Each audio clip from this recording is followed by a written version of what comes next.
Mister Janardan, आपको जो कहना था आपने कह दिया। अब आप मेरी मजबूरी पर भी ध्यान दीजिए। मैं एक बिजनेसमैन हूँ। मैं अपनी रेपुटेशन ख़राब करना चाहता नहीं और ना ही धंधे में कोई नुकसान, और मैं आप जैसे कस्टमर खोना भी नहीं चाहता। कमाल है, ना आप ये चाहते हैं ना वो चाहते हैं, आखिर आप चाहते क्या हैं? प्राइस बढ़ाना, क्योंकि महंगाई बहुत बढ़ गई है, सारे मटेरियल्स महंगे हो गए हैं। अब मैं क्या कर सकता। कमाल है, ये आप कैसे कर सकते हैं? हमारा और सीता का एग्रीमेंट बहुत पहले बन चुका है। बिना नोटिस दिए आप अपनी जबान से फिर कैसे सकते हैं? मैं फिर कहाँ रहा हूँ। मैं आज भी फ्लैट आप ही को देना चाहता हूँ, लेकिन आज की कीमत पर।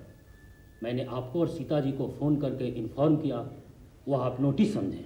सीता जी को 10 लाख रुपए देने होंगे, लेकिन मैं आपसे पैसे नहीं मांग रहा हूँ। आपको सिर्फ म्युनिसिपल सर्टिफिकेट का इंतजार करने को कह रहा हूँ, लेकिन इसमें कितना वक्त लगेगा ये मैं नहीं कर सकता। इस सूरत में आप हमारा पैसा लौटा दीजिए, हम लोग कहीं और फ्लैट ले लेंगे। ठीक है, जैसी आपकी मर्जी। आप अगले हफ्ते फ़ोन करके आ जाइए, मैं आपको चेक दे दूंगा। Next week. यस।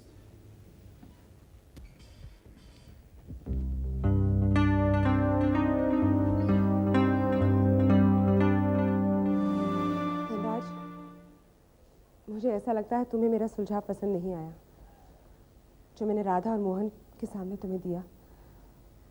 मैं अकेले में बात करना चाहती थी तुमसे, लेकिन मौका ही नहीं मिला। तो खामोश रहना चाहिए था उसको। हमारी बातों से ऐसा लग रहा था जैसे तुम हमारे फेवर की बात नहीं कर। ऐसी बात नहीं है धनराज, मैं तुम्हारी वकील हूँ और तुम्हें सही एडवाइस देना मेरा फर्ज है। अगर तुम तैयार नहीं होगे, केस नहीं लड़ोगे, तो नुकसान मेरा होगा। मतलब मैं राधा और मोहन से हार मान लूं? नहीं बात, ऐसी बात नहीं है। तुम अच्छी तरह जानते हो तुम मोहन और राधा को मिलने से नहीं रोक सकते, और ना ही तुम राधा को पाओगे। तो आपको जलाने से क्या फायदा? अब मैं उन दोनों को जलाऊंगा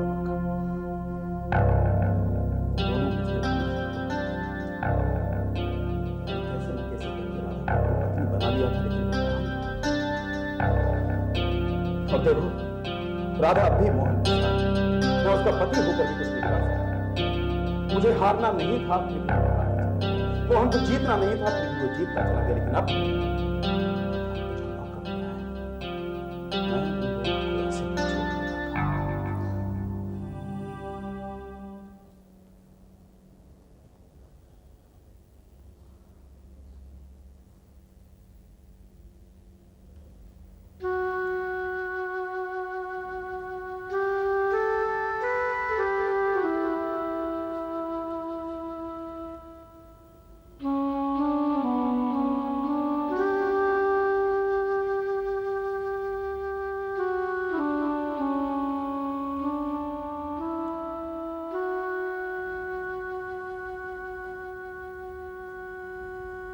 गौरी, क्या बात है बेटा? तुम ऐसी क्यों खड़ी हो? माँ, मैं पुरुषोत्तम का इंतज़ार कर रही हूँ, वो अभी तक आया नहीं। बेटा, अब आपस में कहा सुनी होगी तो ऐसा ही होगा ना? माँ, पुरुषोत्तम को अपनी जॉब की चिंता है, मैं सिर्फ उसकी मदद करना चाहती थी। अगर आदमी खुददार हो तो उसकी पत्नी को चाहिए कि कोई भी ऐसी बात उसके सामने ना करे जिसकी वजह से उसकी खुददारी को ठेस पहुंचे। माँ, मैंने तुमसे कहा ना, मैं पुरुषोत्तम की सिर्फ मदद करना चाहती थी। एक ऐसे आदमी से मिलकर जिसकी वजह से तुम दोनों के बीच में झगड़े, जिसकी वजह से तुम्हारा घर टूटते टूटते बच गया। और राकेश एक अच्छा इंसान है। चाहे कितना भी अच्छा इंसान क्यों ना हो, लेकिन अगर पुरुषोत्तम को, तुम्हारे पति को वो पसंद नहीं है तो बात खत्म। तुम्हें चाहिए कि जो बात पुरुषोत्तम को पसंद है वही कर। माँ, मैं पुरुषोत्तम को परेशान नहीं देख सकती। लेकिन राकेश की बात करके तुम पुरुषोत्तम की परेशानी बढ़ा रही हो। बेटा, कोई भी ऐसी चीज मत करो जो पुरुषोत्तम को पसंद नहीं है। पुरुषोत्तम अच्छा लड़का है, मेहनती लड़का है, और मैं ये भी जानती हूँ तुम दोनों एक दूसरे को बहुत प्यार करते हो। इस वक्त पुरुषोत्तम को तुम्हारे सहारे की जरूरत है, सहानुभूति की जरूरत है। इन हालात में तुम उसके साथ बहस मत करो। माँ, मुझे तो सिर्फ अपने भविष्य की चिंता है। बेटा, हर चीज पर इंसान का बस नहीं चलता। तुम अपनी पत्नी का धर्म अच्छी तरह से निभाओ, भगवान सब ठीक करेगा। ठीक है माँ। आज के बाद मैं पुरुषोत्तम से कभी बहस नहीं करूंगी।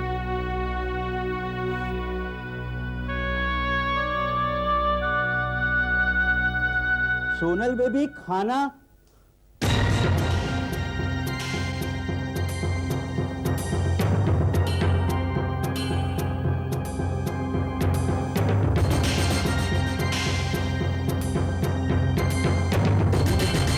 Sonal baby, Sonal baby.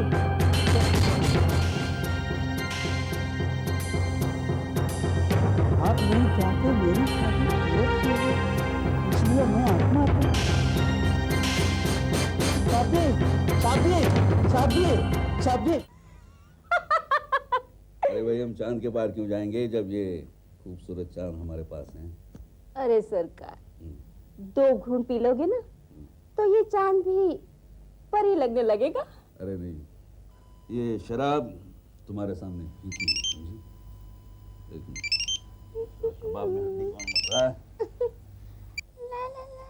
Hello, hello जेठ जी, आप आ गए हो ना? आपकी यादें में बूढ़ी होती जा रही हैं। तुमने फोन क्यों किया? आपकी बहुत याद आ रही है, आ जाइए ना जल्दी।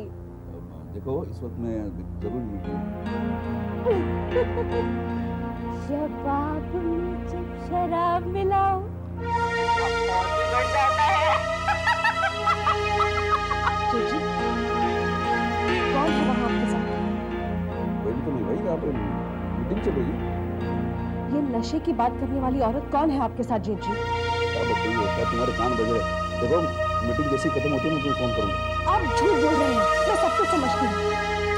तो तुम्हें जो समझना है मैं समझाऊंगा, आप तो बहुत लोग होते हैं, समझा करो। जेठ जी, आपके साथ कोई औरत है वहाँ, कौन है वो बताइए?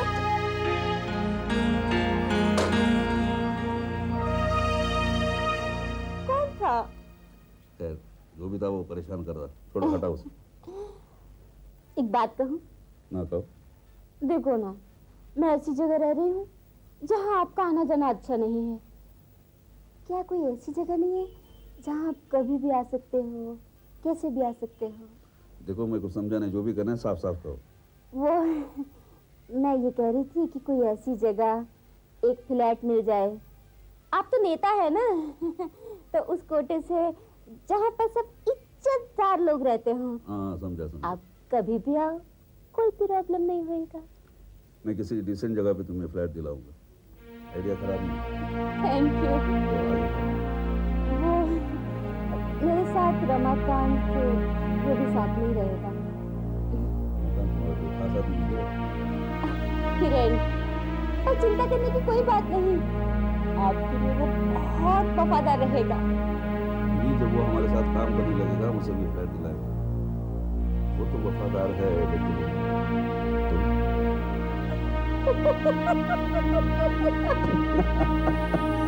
मैं आपकी पागल में।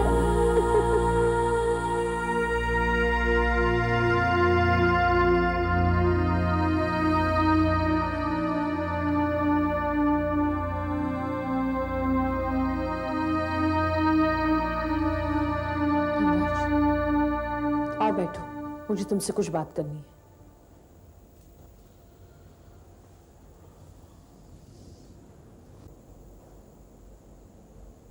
कहो माँ। मैंने बरखा की और तुम्हारी सारी बातें सुन ली हैं। देखो धनराज, बरखा कानून जानती है, वो तुम्हें समझती है, राधा को जानती है। क्यों अपने आप को तकलीफ दे रहे हो और उन दोनों को भी परेशान कर रहे हो? जिससे प्यार करने का दावा करते हो उसी से पैसे मांग रहे हो।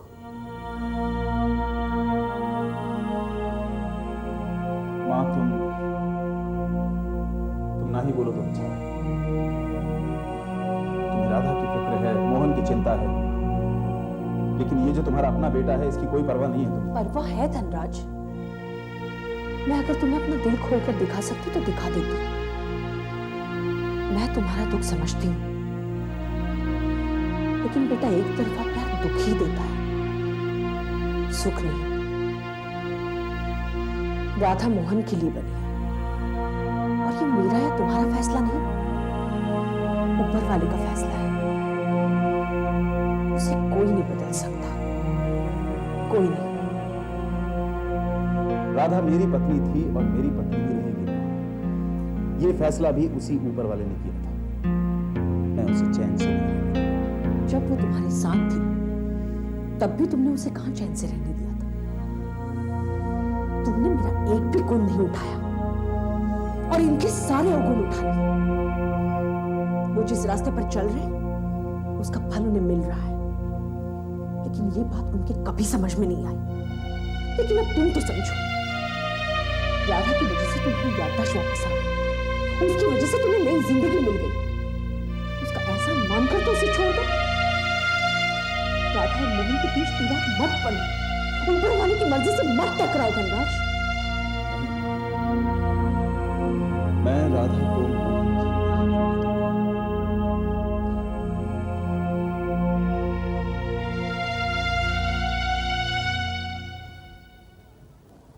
अब आप बिल्कुल ठीक हो चुके हैं, कल घर जा सकते हैं। Thank you doctor.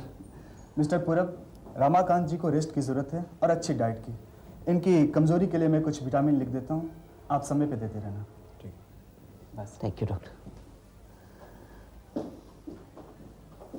ये तो बहुत अच्छी खबर है पिताजी, आप कल घर जा सकते हैं। बेटा, ये तुम्हारे और रामकली की वजह से हुआ है। तुम दोनों ने कितनी सेवा की है मेरी, वरना मुझे तो लग रहा था कि इस अस्पताल से मेरी अर्थी ही जाएगी। ऐसा क्यों? यहाँ से डिस्चार्ज होने के बाद मैं आपका पूरा ख्याल रखूंगा।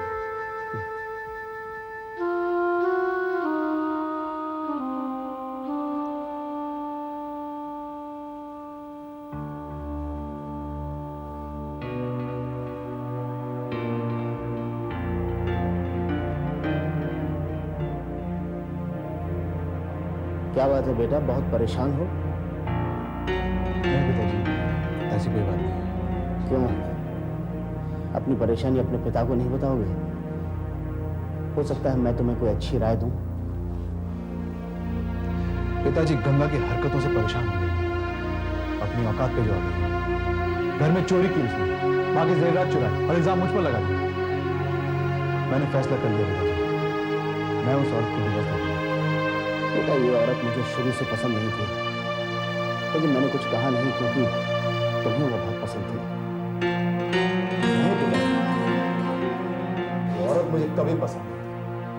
घर वालों के दबाव में आकर मैंने शादी की। मैं 5 साल पूरब, तुमने जो भी सोचा है ठीक ही सोचा होगा। और बेटे, मैं तुम्हारे साथ हूँ।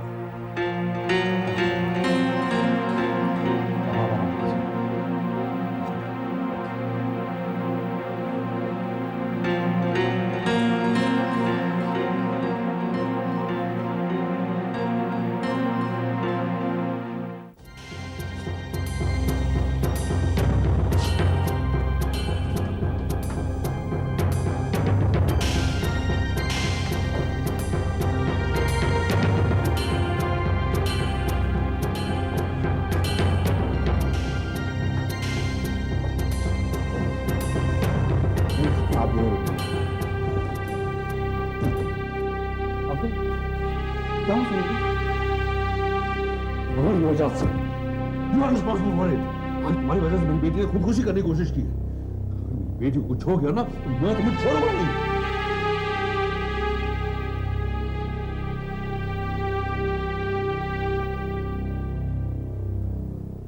माँ, तुम गौरी से एक बार फिर बात करो और उसे समझाओ। मैंने उसे कितना समझाया, ये भी कहा कि पुरुषोत्तम अभी अपने काम को लेकर इतना उलझा हुआ है, उसके साथ बहस मत करो, लेकिन वो। माँ, गौरी को ये बात पता है ना कि वो राकेश के नाम से चढ़ता है, तो फिर उसे क्या जरूरत है राकेश का नाम देने की? मैं देती हूँ।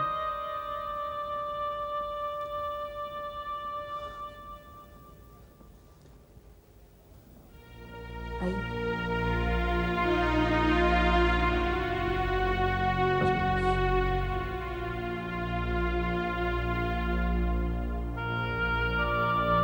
क्या बात है पिताजी, आप कुछ परेशान लग रहे हैं?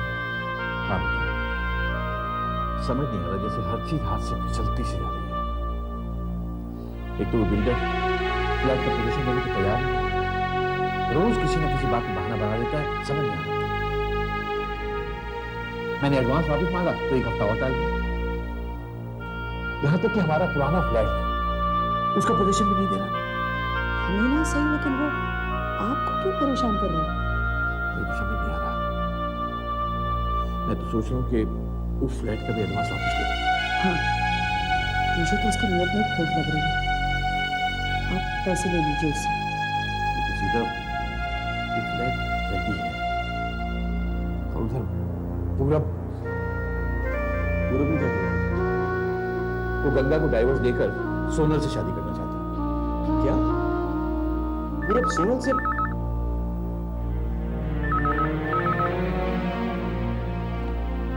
हेलो हेलो मोहन बाबू हैं? हाँ बोल रहा हूँ, आप कौन बोल रहे हैं? मोहन बाबू गजब हो गया, मेम साहब ने आत्महत्या करने की कोशिश की। क्या बात कर रहे हो तुम? कहाँ है वो लोग? साहब जी उन्हें खन्ना हॉस्पिटल ले गए, उन्होंने अपने हाथ की नस काट ली है। ठीक है, मैं भी वहाँ पहुँचता हूँ। जी। क्या हुआ? माँ सोनल ने खुदकुशी करने की कोशिश की, उनके नौकर का फोन था। राम ने इकलाल जी सोनल को लेकर हॉस्पिटल गए। मैं भी वहाँ जाता हूँ।